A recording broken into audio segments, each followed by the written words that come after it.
maintenant, on va vous annoncer le top 3 du grand défi. Donc, les 3 meilleures équipes du grand défi. Donc là, c'est vraiment équipes toutes confondues avec les habitants, les bâtiments communaux ainsi que les commerces.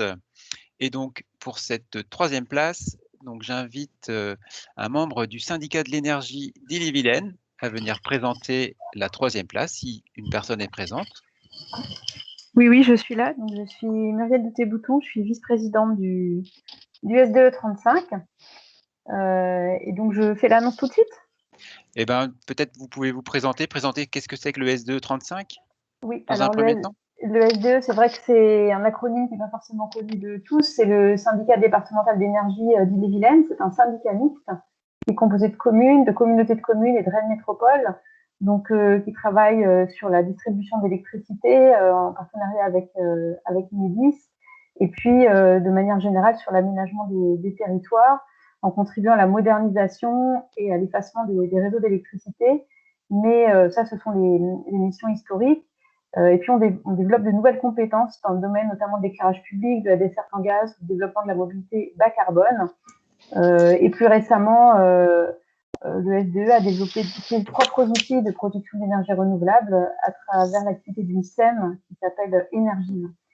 En ce qui concerne les économies d'énergie, bien sûr, on travaille sur les économies d'éclairage public pour le compte des collectivités locales, mais on a aussi de plus en plus d'actions destinées au grand public, notamment avec un programme pédagogique qui est déployé dans les écoles et les accueils de loisirs. Et plus récemment, on vient d'être lauréat à un appel à projet qui s'appelle ACTE pour soutenir la rénovation énergétique des bâtiments publics. Donc, ce grand défi aux énergies nous intéresse particulièrement puisqu'elle permet à la fois de faire de la sensibilisation particulière, mais aussi aux collectivités pour répondre aux enjeux de la transition écologique et des économies d'électricité notamment, et d'énergie de manière générale. Voilà rapidement. Merci Muriel. Donc, alors, le troisième. Donc, le lauréat de la troisième place, c'est l'équipe de Verne-sur-Sèche. L'équipe est composée du centre technique municipal, de la mairie, de la boulangerie au Blé d'Or et de 4 foyers, avec un score de moins 14,8%, ce qui correspond à une économie d'énergie de 700 kWh sur la période, et une économie d'eau que je n'arrive pas à lire sur mon écran. 870 litres. Voilà, 870 litres. Donc, félicitations pour toutes ces actions conjointes qui ont permis d'aboutir à ce beau résultat. Merci à vous. Alors, est-ce qu'il y a un membre de Verne-sur-Sèche qui souhaiterait apporter son témoignage, un petit peu son ressenti?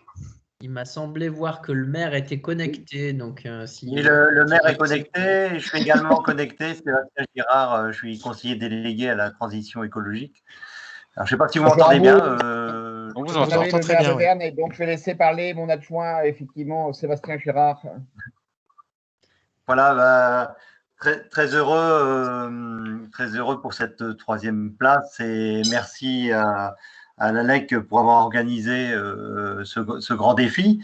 Également à nos partenaires, à la fois les partenaires de la collectivité, mais également les commerçants et les 4 foyers. On voulait faire plus, effectivement, mais dans le cadre du Covid, on a été un peu gêné pour recruter les participants. Et on espère faire mieux l'année prochaine, bien sûr. Voilà, donc c'est un beau score pour Verne en tout cas. Je crois qu'on avait déjà eu un prix les autres années, je crois le 2e ou 3e, je ne sais plus. Mais on continuera à progresser dans la maîtrise des économies d'énergie. Et ça nous conforte effectivement en tant qu'élus à progresser dans la transition énergétique effectivement de notre commune. Voilà, merci à vous tous en tout cas.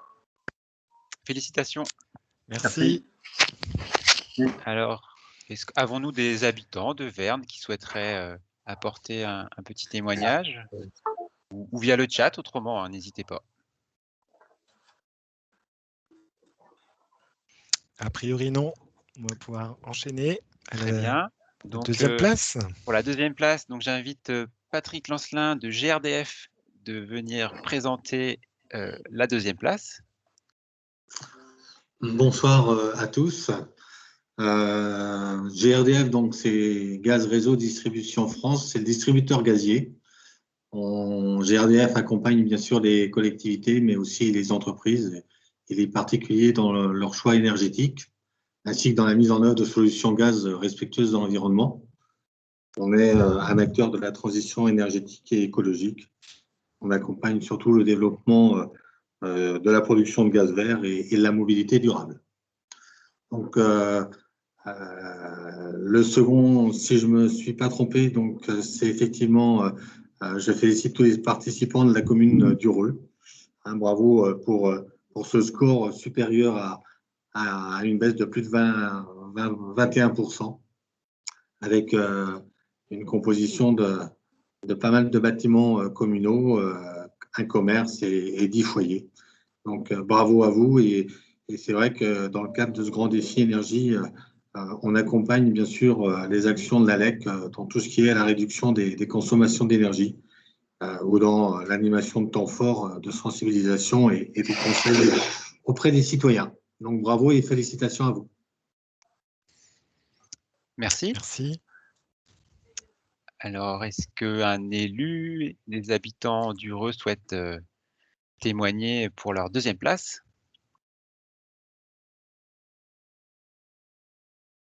Ah, il n'y a personne d'Ureux. Si, bonsoir. C'est Vincent Lézé, là, je suis conseiller délégué à la transition écologique. Donc, écoutez, c'est un plaisir de voir ce résultat. C'est vrai que ça n'a pas été facile, hein, le recrutement. Ça a été une période un peu compliquée. Donc, on est content d'arriver avec ce score de moins 21%. Puis, il y a eu un engagement assez important, en fait, alors de la part des foyers sans doute, mais aussi de la part de l'équipe municipale, en fait, hein, et des agents municipaux, avec des actions en direction des élèves, en fait, hein, donc, et notamment des petits-enfants. Et je trouve que c'est aussi une façon, dès le jeune âge, en fait, de les inciter comme ça à faire des économies. Je trouve que c'est une bonne leçon et très, très bonnes initiatives prises par les agents municipaux. Voilà, donc merci à vous pour cette organisation et puis merci à toutes les personnes qui ont participé sur le RUF. Merci. Aurait-on un habitant d'Ureux qui souhaiterait prendre la parole par rapport au grand défi? Non. A priori, non. Et donc, on va pouvoir conclure avec la première place. Donc, c'est Nicolas Geoffroy d'Enedis qui va vous présenter la première équipe de cette édition du Grand Défi Énergie-Eau 2020. Bonsoir à tous. D'abord, je vais commencer par rappeler le rôle d'Enedis. Donc, nous, on a une mission de service public. Comme l'a pu un petit peu en parler tout à l'heure le SDE. Donc, on a la gestion des réseaux de distribution d'électricité. Donc, à Enedis, on est partenaire de l'ALEC depuis de nombreuses années et on a à cœur dans nos actions de faciliter la transition écologique. Quand on parle de transition écologique, on pense souvent à la production renouvelable, à la mobilité électrique, mais ça passe aussi par une meilleure maîtrise de ses consommations. D'ailleurs, une étude de l'ADEME estime que l'accès à ces données de consommation peut permettre de faire facilement 8% d'économie pour ceux qui s'y intéressent. Et on le voit bien ce soir avec les résultats obtenus par les participants du Grand Défi et grâce à l'accompagnement aussi de l'ALEC, tous les conseils, les éco-gestes. La collecte des données de consommation, c'est l'un des objectifs du compteur Linky qui permet une finesse d'analyse, qui permet d'aller jusqu'à la demi-heure, là où avant on avait historiquement une précision de 6 mois. Donc c'est une vraie révolution sur ce point. Et avec un taux de 85% de compteur Linky est maintenant bien déployé en Bretagne, mais également en France. Et on compte plus de 7 millions de comptes clients Enedis ouverts, et un chiffre qui a d'ailleurs connu une très forte progression depuis le premier confinement. Donc l'enjeu, c'est maintenant pour Enedis de faciliter l'accès à ces données. Et à ce titre, le grand défi est à la fois un exemple, mais aussi un terrain d'expérimentation grandeur nature des solutions développées par Enedis. Un certain nombre d'entre vous nous ont d'ailleurs fait remonter des difficultés, nous les en remercions, car ça nous permet de continuer à améliorer ces solutions pour plus de facilité et de fluidité. Enfin, j'aimerais juste finir du coup en vous partageant un des engagements d'Enedis dans le cadre de son projet d'entreprise pour 2025, qui est de permettre à 100% de ses clients de pouvoir suivre ses consommations grâce au compteur communicant. Donc, je vais maintenant annoncer l'équipe grande gagnante du grand défi, donc qui est la commune de Bressé, avec un score de moins 24%, moins 24,4 pour être précis. Donc l'équipe était composée donc l'école des 4 vents, la mairie, Fontana Coiffure, la Galette Bresséenne et 6 foyers, donc des économies d'énergie de 10 155 kWh et des économies d'eau de 1265 litres. Donc bravo à la commune. Grand bravo à la commune de Bressé. On va demander à son représentant de nous dire. C'est formidable, c'est inattendu. Un nouveau petit mot. C'est parfait. On essaiera pas de faire mieux l'année prochaine, mais on essaiera de se maintenir et de rester aussi performant. Ça n'a pas été facile à mettre en place parce que les situations s'y prêtaient pas. Mais bon, je suis très content de remarquer qu'on a réussi à tenir et en vous remerciant d'avoir organisé cette manifestation qui nous a permis de nous mettre en valeur, après tout. Et puis, merci à tout le monde puisque tout le monde a participé. On était très nombreux et c'est formidable. Bravo. Bravo, merci beaucoup. Et bien voilà, les résultats de l'édition 2020 sont donnés. On va laisser la parole à notre... Alors, peut-être avant... Non, c'est pas fini. Ah oui, qu'est-ce qu'ils ont gagné? Quand même. Ah oui, qu'est-ce qu'ils ont gagné? Je laisse Nicolas commencer pour la partie. Ouais, donc alors pour la commune, donc on tenait à remettre du coup et prolonger un peu l'esprit du grand défi avec un lot qui est le produit d'une startup qui s'appelle Wino sur l'éco-conduite. Donc au final, c'est le test de 10 boîtiers connectés sur une durée de 2 mois pour 10 véhicules. Donc c'est associé avec un smartphone sur des véhicules qui sont plus vieux que 2004, enfin plus récents plutôt. Et donc du coup, ça permet lors des trajets de capter sur le véhicule ce qu'on pourrait dire les plus grosses dérives du trajet, si on accélère trop fort, si on n'est pas assez dans l'anticipation. Et à chaque fin de trajet, la personne reçoit des préconisations de type éco-geste pour améliorer son éco-conduite au quotidien. Donc voilà.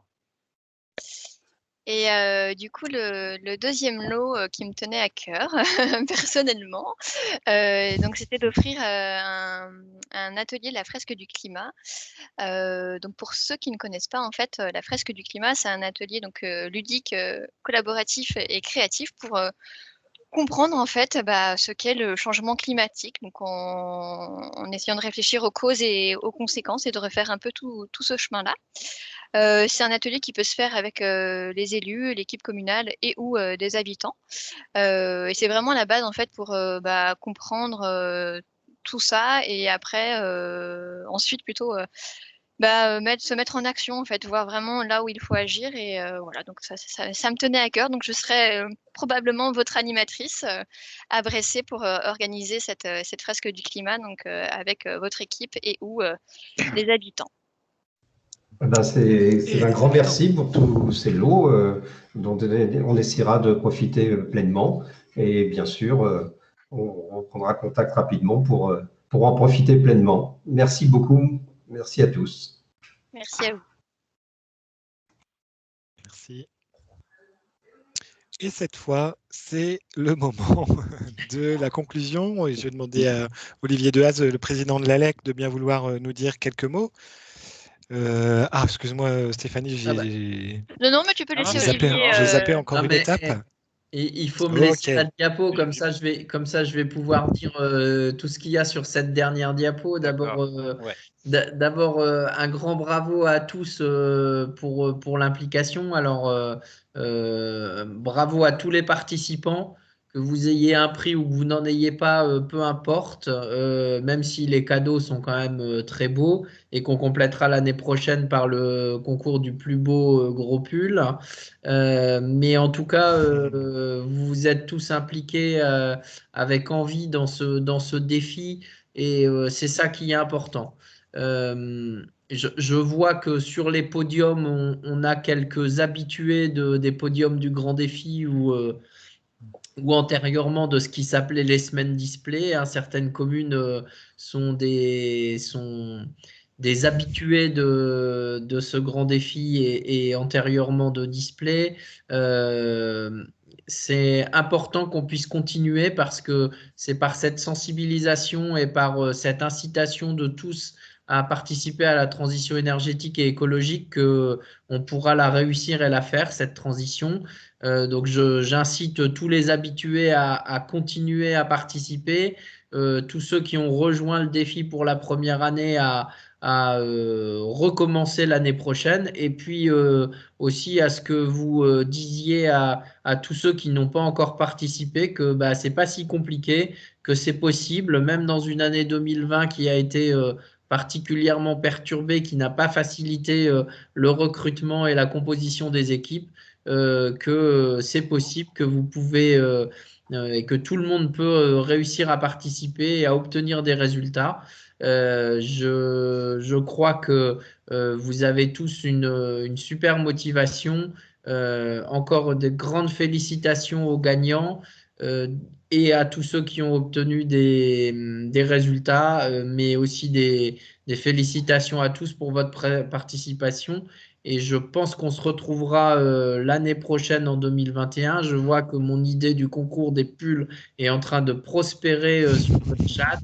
Donc, je pense qu'on ne pourra pas s'empêcher de le faire. J'espère surtout qu'on pourra tous se retrouver ensemble dans une même salle pour la remise des prix, avec une vraie remise des prix. Et que même, j'ose espérer qu'il pourra y avoir la bise au vainqueur, ce qui, en ce moment, n'est pas possible et je crois nous attriste tous. On a tous besoin de retrouver des moments de convivialité et c'est important aussi pour promouvoir cette belle idée qu'est la transition énergétique et écologique. Une bonne soirée à tous et encore félicitations. Merci beaucoup Olivier. Merci à tous pour votre participation ce soir. On était presque une 60aine, c'est vraiment super.